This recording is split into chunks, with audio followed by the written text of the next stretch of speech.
అనంతపురం జిల్లా తుంగభద్ర ఎగువ కాలువ హెచ్ఎల్సీలో ప్రవాహం ప్రమాదకర స్థాయిలో కొనసాగుతుంది. ఉరవకొండ మండల పరిసరాల్లోని కాలువల్లో దాదాపు 1900 క్యూసెక్ల నీరు ప్రవహిస్తుంది. ప్రధాన కాలువ నింబగల్లు సమీపంలో రెగ్యులేటరీ గేట్లు మరమ్మతుకు గురయ్యాయి. దాంతో ఎక్కువ నీరు ప్రవహించేందుకు ఆటంకం ఏర్పడుతుంది. ఉరవకొండ మండలం రాయంపల్లి సమీపంలోని గట్టుపై నుంచి నీరు బయటకు పోతున్నాయి. ప్రవాహం అలాగే కొనసాగితే గుట్ట కోతకు గురయ్యే ప్రవాహం ఉందని రైతులు, గ్రామస్తులు ఆందోళనకు గురవుతున్నారు. ఇప్పటికీ అండర్ టన్నెల్ శిథిలావస్థకు చేరింది. అధిక నీటి ప్రవాహానికి కూలి పోతుందేమోనని స్థానికులు భయాందోళనకు గురవుతున్నారు.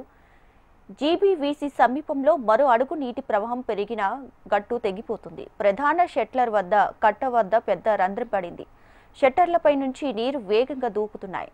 నింబగట్ల వద్ద రెగ్యులేటరీ గేట్లను పైకెత్తి ప్రవాహం తగ్గిస్తేనే పరిస్థితి అదుపులోకి వస్తుంది.